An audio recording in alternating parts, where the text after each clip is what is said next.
Hello, hello, hello! Welcome back to another episode of the Daily English Practice Channel. I am your host, Anna, and I am feeling absolutely wonderful today. And I am David. I'm feeling fantastic too, Anna. It's a beautiful day to learn some English, isn't it? I can see you've got your big cup of coffee ready, so I know we are in for a high-energy session today. Oh, you know me too well, David. Coffee is my fuel, but our listeners are my inspiration. To all of you tuning in from around the world, whether you're in Brazil, Japan, Turkey, or France, we are so happy to have you here. Today is going to be a very special episode. It really is. We've received so many emails lately from our beginner and intermediate learners asking for one thing: real everyday English. They want to know how to speak naturally in daily life. Not the textbook English, but the real world English. Exactly. Sometimes textbooks can be a bit, boring. They teach you how do you do, when most people just say, how's it going? So today, we are diving deep into everyday English conversations for beginners to intermediate. We're going to cover everything from meeting friends to ordering food and even handling small talk at the office. I love it. And listeners, remember, we are going to repeat key phrases, explain the meanings, and even do some mini role plays so you can hear how the rhythm of the language sounds. That's right. We want you to feel confident. Confidence is key. So, David, shall we start with the very first thing we do every day? Greetings. Let's do it. Now, in a textbook, you might learn, hello, how are you? And the answer is, I am fine, thank you.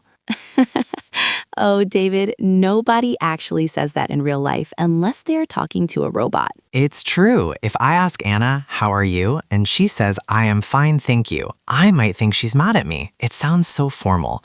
In a casual setting, we use phrases like, how's it going? Or what's up? Let's look at how's it going first. This is a classic. It's friendly, it's easy, and it's very common. David, how would you answer that if you were having a good day? I'd say, it's going well, or just pretty good. Notice I don't say, I am going well. I say, it's going well. The it refers to my life or my day. That's a great tip. And what about what's up? This one confuses a lot of learners. Right. What's up doesn't actually mean look at the ceiling. It means what is happening in your life right now. Usually the answer is not much or just the usual. Let's try a quick role play, David. We are meeting at a park. You start. Hey, Anna, long time no see. What's up? Hey, David. Not much, just enjoying the sunshine. How's it going with you? Pretty good. I can't complain. Stop right there. I can't complain. That is a golden expression. David, tell our listeners what that means. I can't complain means my life is good. I don't have any big problems to grumble about. It's a very positive, very natural way to respond when someone asks how you are. I love that. I can't complain. Repeat it with us, everyone. I can't complain. It makes you sound so much more like a native speaker. Now, Anna, what if we are in a more intermediate situation, like we haven't seen each other in a long time? We use the phrase catch up. Oh, catch up is essential. It's a phrasal verb. To catch up means to talk to someone you haven't seen in a while to find out what has been happening in their life. Exactly. You might say, we should catch up over coffee, or it was great catching up with you. Let's use it in a sentence. David, we haven't talked since last month. We really need to catch up. Definitely. And notice, listeners, we use the preposition on. We can catch up on things, like let's catch up on all the gossip. Speaking of gossip, let's move to our next daily scenario, the coffee shop. This is where most everyday English happens. I spend way too much time in coffee shops. I'm basically an expert at ordering. Then you be the barista and I'll be the customer. But first, let's teach a very important phrase. Can I get? Yes, many students learn I would like to, which is perfectly polite and correct. But in a busy cafe, most natives use can I get or I'll have. It's faster and very natural. Also, don't forget the magic word, to go or for here. Great point. If you want to drink your coffee in the shop, you say for here. If you want to take it with you to the office, you say to go. Okay, let's do the role play. David is the barista. Next in line, please. Hi there. What can I get for you today? Hi, can I get a medium latte, please? Sure thing. Do you want any flavor in that? Vanilla, caramel, hazelnut?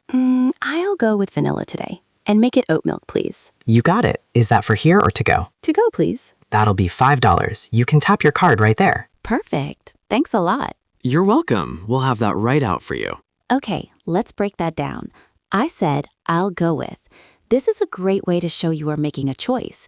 Instead of saying, I choose vanilla, I said, I'll go with vanilla. It sounds much smoother. And I said, sure thing. That's a very common way to say yes or certainly in a friendly, casual way. Sure thing. And did you notice how David said, we'll have that right out for you? That means the coffee will be ready very soon.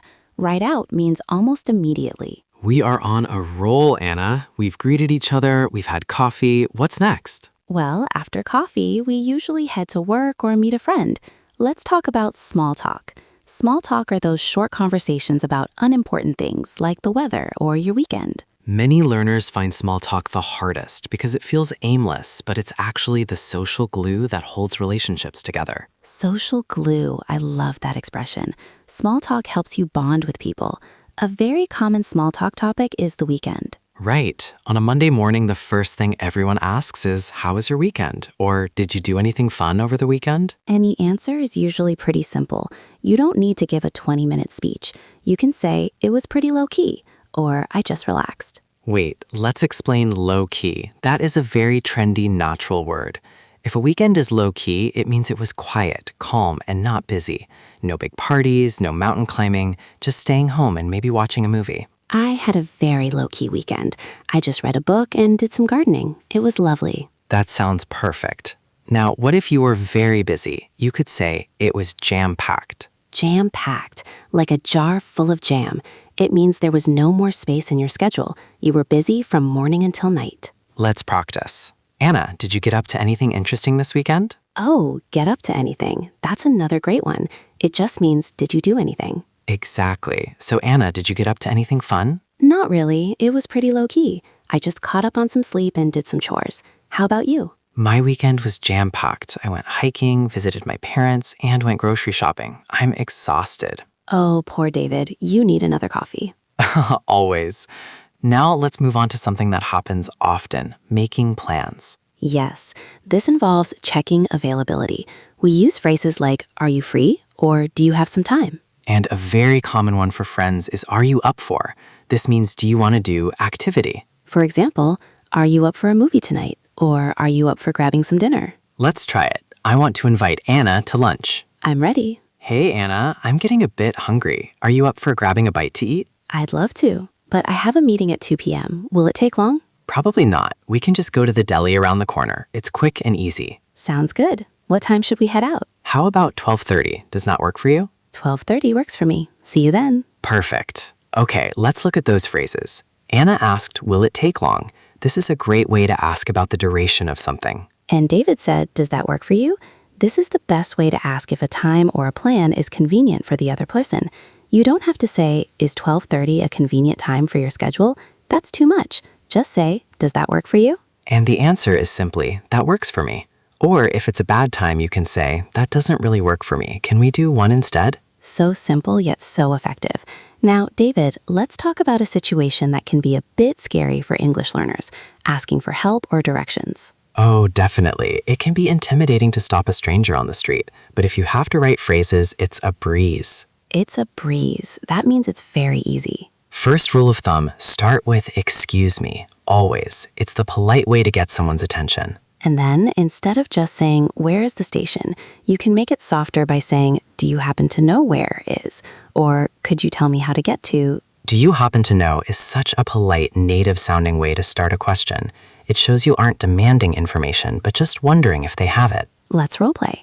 I'm a lost tourist and David is a local. Excuse me, sorry to bother you. Oh, no problem at all. How can I help? Do you happen to know where the nearest subway station is? I'm a bit turned around. Ah, yes, you're actually very close. Just keep walking straight for 2 blocks, then take a left. You'll see the entrance right next to the big pharmacy. Straight for 2 blocks and then a left? You got it. You can't miss it. Thank you so much. You've been a lifesaver. Happy to help. Enjoy your day. A lifesaver. I didn't actually save David's life, of course, but it's an idiom we use when someone helps us out of a difficult situation. It's a very warm thing to say. And I said you can't miss it. We say this when directions are very easy to follow. It means the destination is very obvious. You can't miss it. I love that. Now, let's talk about a slightly more intermediate skill, expressing opinions or agreeing and disagreeing. This is where conversations get interesting. Instead of just saying, I think, you can say, in my opinion, if you ask me, or to be honest. To be honest is a big one. We use it when we want to be sincere or maybe share an opinion that isn't the most popular one. For example, to be honest, I didn't really like that movie. And when you agree with someone, you don't always have to say, I agree. You can say, I'm with you on that, or I couldn't agree more. I couldn't agree more is actually a very strong way of agreeing.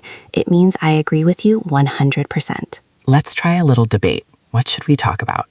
Ooh, is it better to work from home or work in an office? Ooh, tough one. I'll start. If you ask me, working from home is the best thing ever. No commute, and I can wear my pajamas. I see your point, but to be honest, I miss the social interaction of the office. It's nice to chat with colleagues by the water cooler. I'm with you on that. I do miss the people, but the productivity at home is so much higher. That's a fair point. However, it's hard to switch off when your office is your living room. Switch off. That's a great phrasal verb. It means to stop thinking about work and relax. Exactly. And I use the phrase, that's a fair point. This is a very polite way to acknowledge someone's opinion, even if you don't completely agree with their whole argument. It keeps the conversation friendly. That's a fair point. It's so much better than saying, you're right, but, because it sounds more respectful. We've covered so much. Greetings, coffee, small talk, plans, directions, and opinions. My brain is getting a workout. And that's what we want. But wait, we can't forget about one very important part of daily life, shopping and prices. Ah, yes, the how much is it section. But let's make it more natural.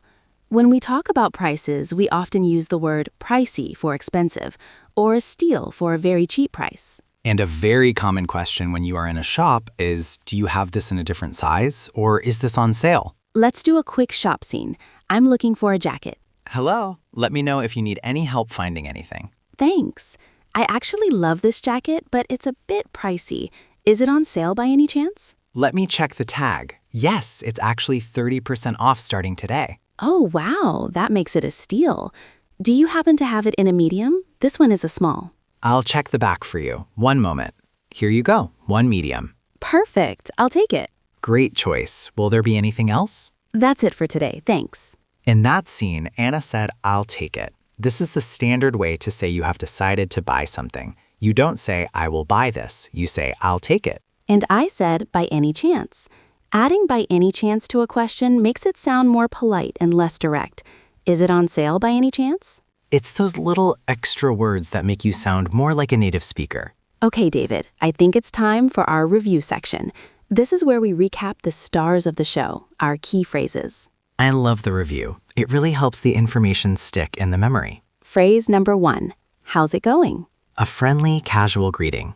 Answer with, it's going well, or pretty good. Phrase number 2, I can't complain. A positive way to say everything is fine in your life. Phrase number 3, catch up. To talk to someone you haven't seen in a while. Let's catch up soon. Phrase number 4, can I get? The most natural way to order food or drinks. Can I get a black coffee? Phrase number 6, for here or to go. Asking if you will eat in the restaurant or take the food away. Phrase number 7, are you up for? Asking if someone wants to do an activity. Are you up for a walk? Phrase number 8, does that work for you? Checking if a time or plan is okay for someone. And phrase number 9, do you happen to know? A very polite way to ask for information. And phrase number 10, a steal. When something is a very good price or very cheap. That is a fantastic list. If our listeners can master just those 10 phrases, their daily conversations will improve 100%. I agree. And remember, everyone, don't be afraid to make mistakes.